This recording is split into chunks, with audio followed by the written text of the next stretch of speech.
ನಮಸ್ಕಾರ ಆತ್ಮೀಯರೇ. ನೀವು ಯಾವುದಾದರೂ ಒಂದು ಮಾತು ಕೇಳಿದ್ದೀರಾ? ಒಂದು ಸಣ್ಣ ಆಸೆ, ಒಂದು ಸಣ್ಣ ಸ್ವಪ್ನ, ಒಂದು ಸಣ್ಣ ಆಲೋಚನೆ ಜೀವನವನ್ನೇ ಬದಲಾಯಿಸಬಲ್ಲದು. ಇದೇ ಮಾತಿಗೆ ನಾವು ಇಂದು ಆಳವಾಗಿ ಜ್ಞಾನದ ದೀಪ ಬೆಳಗಿಸೋಣ.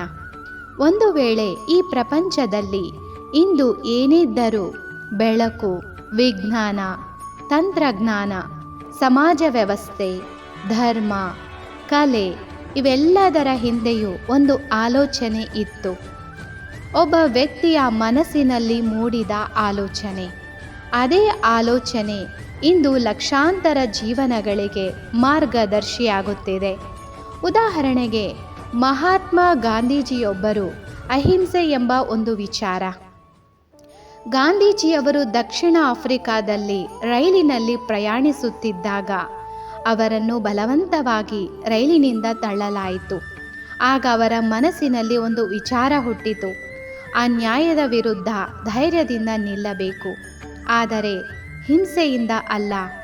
ಈ ಆಲೋಚನೆಯೇ ಅಹಿಂಸೆ ತತ್ವವಾಗಿ ರೂಪುಗೊಂಡಿತು.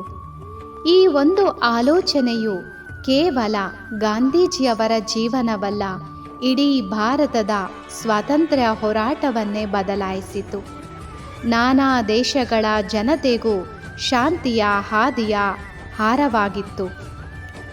ಮತ್ತೊಂದು ಉದಾಹರಣೆ, ಥಾಮಸ್ ಎಡಿಸನ್ ಒಂದು ಆಲೋಚನೆಯಿಂದ ಲೈಟ್ ಬಲ್ಬ್ ಅನ್ನು ಸೃಷ್ಟಿಸಿದರು. ನಾವು ಇವತ್ತು ರಾತ್ರಿ ಬೆಳಕಿನಲ್ಲಿ ಕೆಲಸ ಮಾಡಬೇಕಾಗುತ್ತಿರಲಿಲ್ಲ.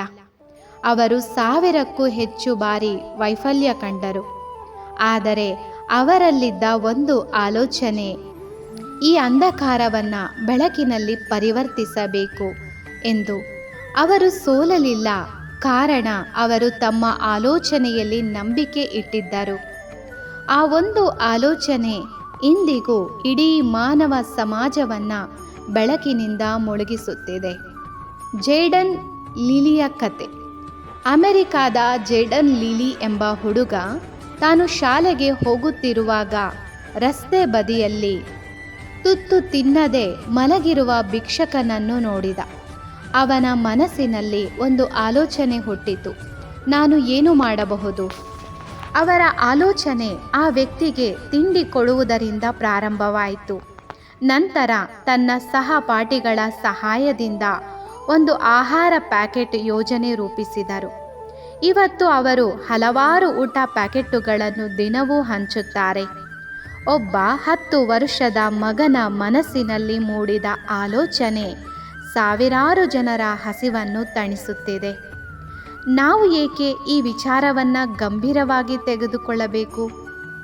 ಒಂದು ಆಲೋಚನೆ ನಿಮ್ಮ ಜೀವನದ ದಿಕ್ಕನ್ನು ಬದಲಾಯಿಸಬಹುದು. ಹೌದು ಸ್ನೇಹಿತರೆ, ಇದು ಸತ್ಯ. ಒಂದು ಆಲೋಚನೆ ಇಡೀ ಸಮಾಜದ ಮುಖವನ್ನೇ ಬದಲಾಯಿಸಬಹುದು. ಆದರೆ ಆಲೋಚನೆ ಒಂದೇ ಸಾಲದು, ಅದನ್ನು ನಂಬಬೇಕು. ಆಲೋಚನೆಯ ಮೇಲೆ ಆಧ್ಯಾತ್ಮಿಕ ಶ್ರದ್ಧೆ ಇರಬೇಕು. ಆ ಆಲೋಚನೆಗಾಗಿ ದುಡಿಯಬೇಕು. ಆಗ ಮಾತ್ರ ಅದು ಫಲ ಕೊಡುತ್ತೆ. ಮತ್ತು ನಮ್ಮ ಆಲೋಚನೆಗಳು ಶಕ್ತಿಶಾಲಿ ಯಾಕೆ ಎಂದು ನಾವು ಕೇಳೋಣ. ಹೆಚ್ಚು ಜನರನ್ನು ಹಿಂಬಾಲಿಸುತ್ತಿರುವ ಧರ್ಮಗಳು, ಆಚಾರಗಳು, ಸಂಸ್ಕೃತಿಗಳು ಎಲ್ಲವೂ ಆಲೋಚನೆಯ ಪ್ರಾರಂಭ. ಬುದ್ಧನ ಅಹಿಂಸೆ ಧರ್ಮ, ಜೀಸಸ್ನ ಪ್ರೇಮದ ಸಾರ, ಶ್ರೀಕೃಷ್ಣನ ಕರ್ಮಯೋಗ ಹಾಗೂ ರಾಜಯೋಗ ಇವೆಲ್ಲವೂ ಆಲೋಚನೆಗಳೇ. ಇದು ನಮಗೆ ತಿಳಿಸುತ್ತಿದೆ, ಮಾತು ಕಲ್ಲಿಗಿಂತ ಗಟ್ಟಿ, ಆದರೆ ಆಲೋಚನೆ ಅಗ್ನಿಗಿಂತ ಶಕ್ತಿಶಾಲಿ. ಆಲೋಚನೆಗಳೇ ಸಂಸ್ಕೃತಿಗಳನ್ನು ಹುಟ್ಟುಹಾಕುತ್ತವೆ. ಆಲೋಚನೆಗಳೇ ಕ್ರಾಂತಿಗೆ ಕಾರಣವಾಗುತ್ತವೆ. ಇದು ನಿಮ್ಮ ಜೀವನಕ್ಕೂ ಅನ್ವಯಿಸುತ್ತದೆ.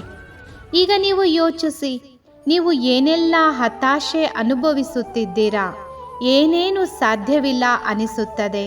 ಒಂದು ಆಲೋಚನೆ ಸಾಕು. ಆ ಆಲೋಚನೆ ನಿಮ್ಮೊಳಗಿನ ಶಕ್ತಿಯ ಬಾಗಿಲನ್ನು ತೆರೆಯಬಹುದು. ನೀವು ಬದಲಾಗಿದರೆ ನಿಮ್ಮ ಪ್ರಪಂಚ ಬದಲಾಗುತ್ತದೆ. ನೀವು ಬೆಳಗಿದರೆ ಇಡೀ ಮನೆಯಲ್ಲಿ ಬೆಳಕು ಹರಡುತ್ತದೆ. ಒಂದು ಸತ್ಯವನ್ನು ನೆನೆಸಿ, ಪರಿವರ್ತನೆ ಹೊರಗಿನಲ್ಲ, ಒಳಗಿನಲ್ಲ, ನಿಮ್ಮಲ್ಲಿ ಪ್ರಾರಂಭವಾಗಲಿ. ಈಗಲೇ ಕುಳಿತುಕೊಳ್ಳಿ, ತಲೆ ಮಡಿಸಿ ಯೋಚಿಸಿ, ನನ್ನ ಜೀವನದ ಗುರಿಯೇನು? ನಾನು ಏನು ಮಾಡಬಹುದು? ನಾನು ಸಮಾಜಕ್ಕೆ ಏನು ಕೊಡುಗೆ ನೀಡಬಹುದು? ಈ ಪ್ರಶ್ನೆಗಳ ಮೂಲಕ ನೀವು ನಿಮ್ಮದೇ ಆದ ಶಕ್ತಿಶಾಲಿ ಆಲೋಚನೆಯನ್ನು ಹುಟ್ಟಿಸಬಹುದು. ಅದು ಕೇವಲ ನಿಮ್ಮ ಜೀವನವಲ್ಲ, ಇಡೀ ಸಮಾಜವನ್ನು ಬದಲಾಯಿಸಬಹುದು. ಒಂದು ಚಿಕ್ಕ ಆಲೋಚನೆಯೇ, ಒಂದು ನೀರು ಬುರಡಿನಂತಹ ಉರಿಯೇ, ಒಂದು ಸಣ್ಣ ಕುರುಹಿನಂಥ ಬಿಂದುವೇ ಇಡೀ ಪ್ರಪಂಚವನ್ನೇ ಬದಲಾಯಿಸಬಲ್ಲದು. ಇಂದು ನಿಮ್ಮ ಮನಸ್ಸಿನಲ್ಲಿ ಒಮ್ಮೆ ಯೋಚನೆ ಬರಲಿ, ಹುಟ್ಟಿಸೋಣ ಆ ಮಹಾ ಆಲೋಚನೆ, ಹುಟ್ಟಿಸೋಣ ವಿಶ್ವಾಸ. ಮಾರ್ಪು ನಮ್ಮಿಂದಲೇ ಪ್ರಾರಂಭವಾಗಲಿ. ಈ ಭಾಷಣ ನಿಮಗೆ ಸ್ಫೂರ್ತಿದಾಯಕವಾಗಿದೆ ಎಂದಾದರೆ ದಯವಿಟ್ಟು ಮಹಾದಾನಿ ಪ್ರೇರಣೆ ಚಾನಲನ್ನು ಸಬ್ಸ್ಕ್ರೈಬ್ ಮಾಡಿ. ನಿಮ್ಮ ಜೀವನವನ್ನು ಪ್ರೇರಣೆಯಿಂದ ತುಂಬಿಸಲು ಪ್ರತಿದಿನ ಹೊಸ ವಿಚಾರಗಳೊಂದಿಗೆ ನಾವು ನಿಮ್ಮೊಂದಿಗೆ ಇರುತ್ತೇವೆ. ಹೆಚ್ಚು ಇಂತಹ ಶಕ್ತಿದಾಯಕ ಭಾಷಣಗಳಿಗಾಗಿ ಕೇಳುತ್ತೀರಿ ಮಹಾದಾನಿ ಪ್ರೇರಣೆ. ನಮಸ್ತೆ, ಧನ್ಯವಾದಗಳು.